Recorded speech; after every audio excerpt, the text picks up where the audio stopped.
Welcome again to our series, Questions and Answers for a World in Crisis, in which we look to the writings of Sri Aurobindo and the Mother for answers to the most salient topics of our modern world, especially those relating to our youth and the challenges they face.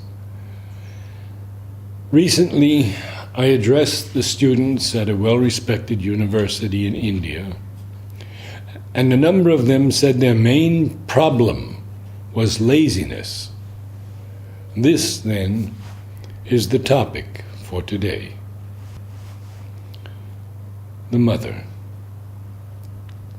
Of course, laziness is a kind of tamas, but in laziness there is an ill will, a refusal to make an effort, while tamas is inertia. One wants to do something, but one can't. I remember a long time ago having been among some young people, and they remarked that when I decided to get up, I used to get up with a jump, without any difficulty.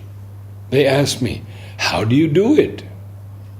We, when we want to get up, have to make an effort of will to be able to do it. They were so surprised, and I was surprised by the opposite. I used to tell myself, how does it happen? When one has decided to get up, one gets up. No, the body was there like that, and it was necessary to put a will into it, to push this body for it to get up and act. It is like that. This is tamas. Tamas is a purely material thing. It is very rare to have a vital or mental tamas. It may occur, but through contagion.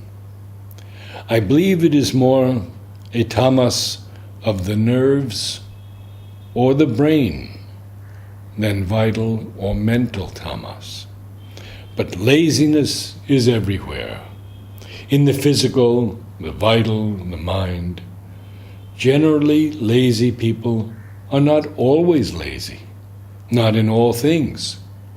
If you propose something that pleases them, amuses them, they are quite ready to make an effort. There is much ill will in laziness. So, we justify all our weaknesses. It is not a positive want of self-confidence. It is a lack of confidence in what the divine grace can do for us. To justify one's weaknesses is a kind of laziness and inertia.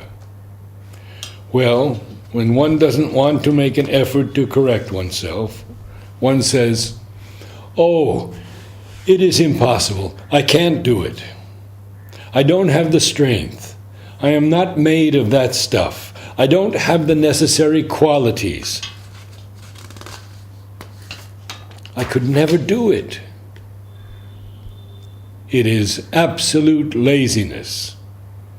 It is in order to avoid the required effort. When you are asked to make a progress, "Oh, it is beyond my capacity. I am a poor creature. I can do nothing." That's all. It's almost ill will. It is extreme laziness, a refusal to make any effort. One accepts all one's defects and incapacities in order not to have to make the necessary effort to overcome them. One says, "I am like that. I can't be otherwise." It is a refusal to let the divine grace work in you. It is a justification of your own ill will. Now I'm going to put a question. Why do not people practice? Do you know? You? Why people do not practice? Mother turns around asking everyone, you and you? And someone says, perhaps because people are lazy? Surely it is one of the chief reasons. And then they cover their laziness with good excuses, of which the first one is to say, I cannot, I do not know, or I have tried and did not succeed, or again, I do not know by which end to begin. It does not matter what reason. The very first one that comes up. Well, people do not practice because they do not find it worthwhile to take the trouble. That also is part of laziness. It needs too much effort. But you cannot live without effort. If you rejected all effort, you would not stand on your legs, nor walk, nor even eat. To say, oh, human nature is like this, oh, we are in the inconscience, oh, we are in the ignorance, all this is laziness and weakness. And behind this laziness and weakness, there is a huge bad will there.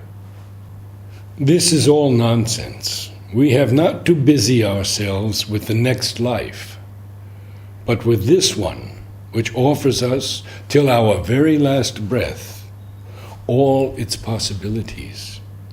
To put off for the next birth what one can do in this life is like putting off for tomorrow what one can do this very day. It is laziness. It is only with death that the possibility of integral realization ceases. So long as one is alive, nothing is impossible. How can one get out of this mental laziness and inertia?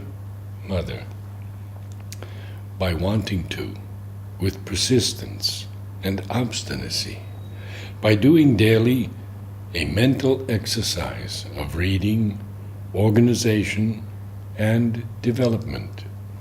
This must alternate in the course of the day with exercises of mental silence in concentration. Mother, how can one get rid of laziness? Laziness comes from weakness or from lack of interest. For curing, the first, one must become strong. For curing, the second, one must do something interesting. Sweet Mother, you have told me that one must become strong to cure weakness. Mother, would you tell me how one can become strong? First, you must want it integrally, and then you must do what is needed. How to get rid of mental inertia? The cure is not in trying to wake up the mind, but in turning it, immobile and silent, upward towards the region of intuitive light, in a steady and quiet aspiration, and to wait in silence for the light to come down and flood your brain, which will, little by little, wake up to this influence and become capable of receiving and expressing the intuition. Love and blessings.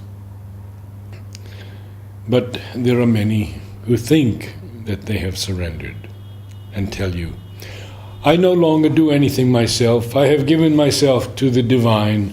The divine ought to do everything for me. This they call surrender.